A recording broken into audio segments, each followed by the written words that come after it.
I think when I woke up this morning, it was better than yesterday. Yeah. You looked a bit rough at the press conference yesterday. Yes. A bit bleary-eyed. But still, looked myself in the mirror today. Look like shit. And it's very funny with watery eyes and blue eyes. So it's like, of course, it's not an ideal position to be in, but still, it's good enough that I decided to keep myself on the plane. And luckily, I woke up a little bit better this morning, and still feel really strong. At the end of the day, I think I easily could have hit the wall and ended up with 32-33. Yeah. But stronger than I expected last 300. I would say we had a good acceleration, the last 150 as well, distancing to the guys behind. But I think I'm going to be honest. When I woke up yesterday, I put on my compression socks and waited for my taxi and thought to myself, this is not a good idea. Yeah. How does an athlete like yourself avoid illnesses like that? You must do certain things. In Paris, you were wearing a mask in the mix zone, for instance. And also, when you get an illness, what do you do then? Because you mentioned yesterday about trying to do things to recover, vitamin C, stuff like that. What's your strategy? It's really just that much you can do.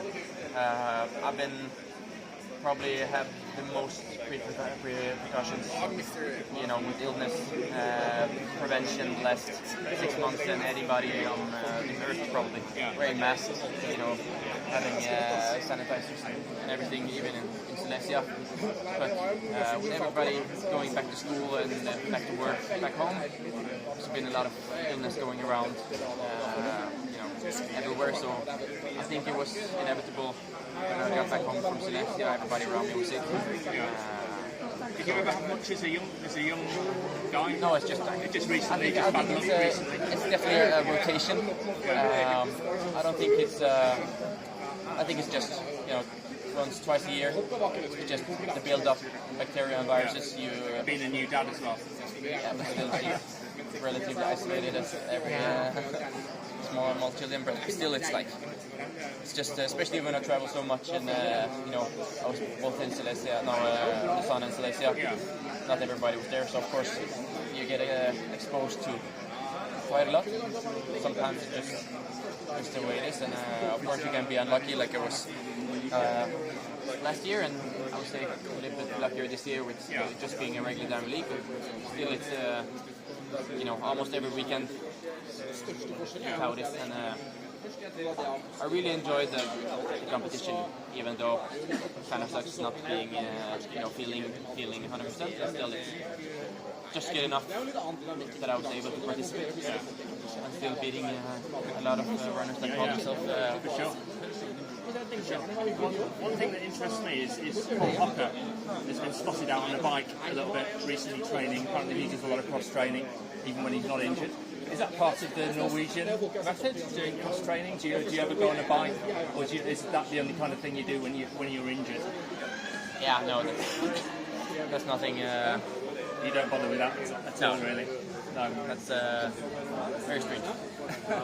I mean, if you can't run, then obviously you have to do something else. It obviously works for him, but you think that's a strange way to train, do you? I don't think that's the reason why it works. No. Definitely not. No. So you won't bother with swimming or cycling or any of these cross training?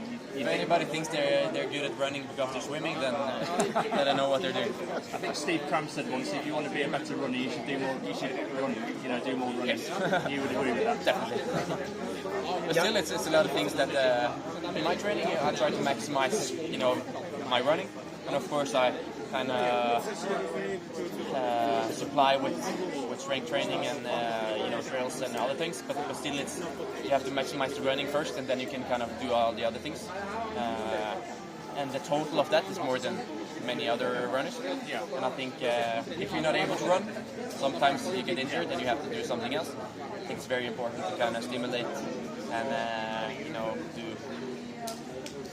training in the way that it's not hurting. When you were injured in the winter, what's your go-to? Yeah, that was definitely aqua jogging and cross training because I wasn't able to run. But it's definitely not an option if you're running. Then it's very silly. It's not very enjoyable either. No, definitely not. And it's of course I think it's smart to also kind of have a negative association with those things, because it's not supposed to be fun. Yeah. Especially when you're doing it when you're injured. You kind of, when you have those setbacks, which will come, you kind of appreciate, the running part more, because you have a negative association with not being able to run. Question: what did you tell Jared after the race?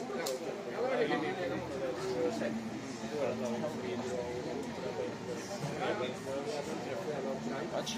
Just good race. I asked him where he came from, and he told me he was Boulder, chatting around. Good job out there.